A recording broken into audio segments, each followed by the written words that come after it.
الحمدللہ رب العالمین والصلاة والسلام علی سید المرسلین اما بعد فاعوذ باللہ من الشیطان الرجیم بسم اللہ الرحمن الرحیم۔ عام بنی پڑھیے اعوذ باللہ من الشیطان الرجیم، اعوذ باللہ من الشیطان الرجیم، بسم اللہ الرحمن الرحیم۔ بسم اللہ الرحمن الرحیم۔ پارہ نمبر 1، پارہ نمبر 1، سورہ البقرہ، سورہ البقرہ، آیت نمبر آیت نمبر 23۔ آپ کو میں نے ترجمہ، تجوید اور تفسیر کے ساتھ میں آپ کے ساتھ چل رہی ہوں۔ تفسیر میں بہت شارٹ کر کے آپ کو لفظی ترجمے کے ساتھ بتا دیتی ہوں، لیکن میرا زیادہ تر یہی کوشش ہے کہ میں آپ لوگوں کو لفظی ترجمہ اور آپ کو تجوید کے ساتھ آپ کو قرآن پاک کے الفاظ کی اصلاح کروا دوں۔ اللہ عز و جل سے میں دعا کروں گی جو بھی کوئی اس کو سنے، اس کو دیکھے، اللہ تعالی ہم سب کی قرآن پاک کی غلطیوں کو درست فرما دے، آئندہ زندگی ہمیں قرآن پاک صحیح پڑھنے کی توفیق عطا فرمائے۔ آپ ہمارے یوٹیوب چینل کو سبسکرائب کرتی رہیں، کوشش کریں کہ ہم ایک ایک آیت لے کے آپ کے ساتھ چل رہے ہیں، آپ ایک ایک آیت کو خود بھی سنیں اور دوسروں تک بھی شیئر کریں، سبسکرائب کریں اور لائک کریں اور دوسروں کو شیئر کریں تاکہ آپ کے لیے بھی یہ آیت جو ہے صدقہ جاریہ بن جائے۔ میں آپ کو پڑھاؤں گی تو ہم میں نے پڑھیں۔ اعوذ باللہ من الشیطان الرجیم، اعوذ باللہ من الشیطان الرجیم، بسم اللہ الرحمن الرحیم، بسم اللہ الرحمن الرحیم، و اور ان اگر کنتم تم ہو فی میں ریبن شک مما اس سے جو نزلنا ہم نے اتارا علی پر عبدنا اپنے بندہ فأتو تو لے آؤ بصورت ایک صورت من مثلہ سے اس جیسی وادعو اور بلا لو تم شہداءکم اپنے مددگار من سے دونی سوا اللہ ان اگر کنتم تم ہو صادقین سچے وَإِن كُنتُمْ اور اگر تمہیں فی ریب مما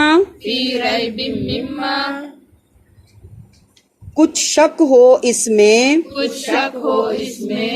نزلنا علی عبدنا جو ہم نے اپنے اس خاص بندے پر اتارا فأتو بصورت من مثلہ تو اس جیسی ایک صورت تو لے آؤ وادعو شہداءکم من دون اللہ اور اللہ عز و جل کے سوا اپنے سب حمایتیوں کو بلا لو ان کنتم صادقین اگر تم سچے ہو۔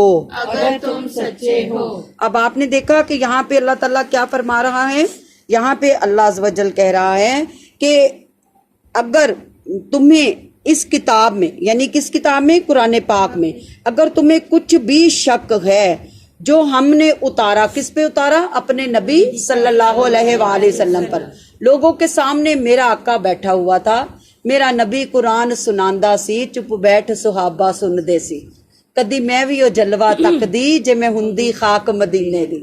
تو میرے نبی صلی اللہ علیہ وآلہ وسلم قرآن پاک سنا رہے ہوتے تھے، تو جب کوئی بھی انکاری ہوتا تھا اللہ تعالیٰ اسی وقت وہی نازل فرماتا تھا، اس بات کے مطابق، اس ماحول کے مطابق جو سوال کافر کرتے تھے اس کے مطابق بتایا جاتا تھا۔ اللہ تعالیٰ نے یہاں پہ کہا کہ تم میرے جو بندے پر میں نے قرآن اتارا اس میں اگر شک کرتے ہو تو جاؤ اس جیسی ایک صورت تو لے کر آؤ، میں تمہیں مانوں۔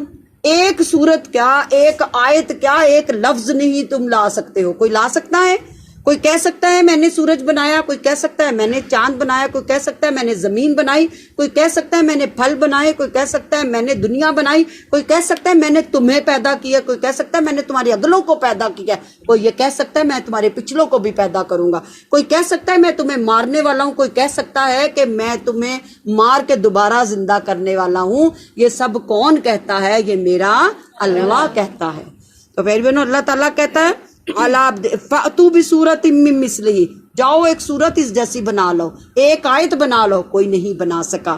پھر اللہ تعالیٰ کیا کہتا ہے وَادْعُوا شُهَدَاءَكُم مِّن دُونِ اللَّهِ، اللہ عز و جل کے سوا اپنے سب حمایتیوں کو بلا لو۔ اب اللہ تعالیٰ کہتا ہے اللہ کے سوا سب حمایتی بلاؤ۔ کس کو بلاؤ؟ جو بت جن کو پوجتے تھے کہ اس کو بلاؤ۔ اگر تم ان سب کو بلا لو سوائے اللہ کے، کوئی تمہارا کچھ کر سکتا ہے؟ کوئی تمہارا کچھ کر دے گا؟ اگر تم یہ نہیں کر سکتے تو یاد رکھو پھر تم سچے نہیں ہو، تم جھوٹے ہو۔ اگر تم سچے ہو تو یہ سارا کر کے دکھاؤ۔ اللہ تعالیٰ کیا کہہ رہے ہیں ان کنتم صادقین، اگر تم سچے ہو تو تم کر کے دکھا دو، ورنہ میرا بندہ جس پہ میں نے قرآن اتارا وہ سچا ہے، وہ سب کچھ تمہیں کر کے بتا رہا ہے۔ سبحان اللہ۔ تو پیاری بہنوں قرآن سچی کتاب ہے، قرآن حق کتاب ہے، قرآن کو سیکھنا ہم پہ فرض ہے۔ ہم ایک ایک آیت کو سیکھیں، ایک ایک لفظ کو سیکھیں، ایک ایک آیت کو سمجھ کے سیکھیں، یہی ہماری دنیا اور آخرت کی بھلائی ہے، اور اسی میں ہماری عزت ہے، اور اسی میں ہماری خیر خواہی ہے۔ اگر آپ دنیا میں بھی چاہتے ہیں کہ ہم زندگی کو صحیح طریقے سے گزارے، تو میں نے اس دن بھی آپ کو کہا تھا کہ جس طرح ہم کالج اسکول کا ایک پروسپیکٹس لیتے ہیں اور اس کے اندر جانے کے طریقہ کار اور اس کے مطابق زندگی گزارتے ہیں، اس کے رولز کو فالو کرتے، اسی طرح اللہ تعالیٰ نے دنیا بنائی اور اس کے رولز کو فالو کرنے کے لیے ہمیں قرآن پاک دیا ہے۔ اللہ تعالیٰ کو کسی نے نہیں دیکھا، خدا اپنی حکمتوں سے، اپنی قدرتوں سے پہچانا جاتا ہے۔ اللہ تعالیٰ کے محبوب کو ہم نے نہیں دیکھا، لیکن ہم نے قرآن دیکھا جو اس کی گواہی دے رہا ہے کہ نبی ہے، نبی تھا، نبی ہوگا۔ اللہ کو کسی نے نہیں دیکھا، نبی کی اللہ تعالیٰ جو کچھ نبی نے بتایا، اللہ کی قدرتیں ہیں، قدرتیں رہیں گی، اور اللہ ہمیشہ رہے گا، اور اللہ کو نہ موت آنی ہے، نہ اس نے کسی کو پیدا کیا، نہ وہ کسی سے جنا گیا ہے۔ تو اس پر اس کتاب میں شک کرنے کی گنجائش ہی نہیں ہے۔ یہ یاد رکھیں، یہ آواز جو میں نے یہ والی آپ کو بتائی، اور یہ آیت کہاں سے چل رہی ہے، اس میں میں نے آپ کو آیت نمبر 21 سے بتایا تھا۔ یہ باتیں اللہ کن کو بتا رہا ہے؟ یا ایھا الناس، کس کو بتا رہا ہے؟ سارے لوگوں کو بتا رہا ہے۔ اب یہ لوگوں کو یہ بھی اللہ نے کہا اگر تم سچے ہو جاؤ اپنے بتوں کو لے کر آؤ، تو میں دیکھوں کہ وہ ایک آیت ایک سورت بنا کے لائیں گے، نہیں لا سکتے۔ یہ آواز کس کو گئی ہے؟ کافروں کو گئی ہے۔ یہ آواز کس کو گئی ہے؟ منافقوں کو گئی ہے۔ یہ آواز کافروں کو گئی ہے۔ یہ آواز ایمان والوں کو بھی گئی ہے، کیونکہ لوگوں کو آواز دی گئی ہے، تو کوئی بھی قرآن میں شک نہیں کر سکتا۔ تو قرآن کی آیات کو سمجھیں، سیکھیں، تجوید کے ساتھ سیکھیں۔ یوٹیوب چینل پہ ہمارے اس چینل کو سبسکرائب کریں، کوشش کریں خود بھی سیکھیں، دوسروں کو بھی سکھائیں۔ اللہ تعالیٰ ہماری اور آپ کی پچھلی غلطیاں معاف کرے اور ہمیں صحیح قرآن پڑھنے کی توفیق عطا فرمائے۔ آمین۔ المدینہ آپ کے ساتھ ہے۔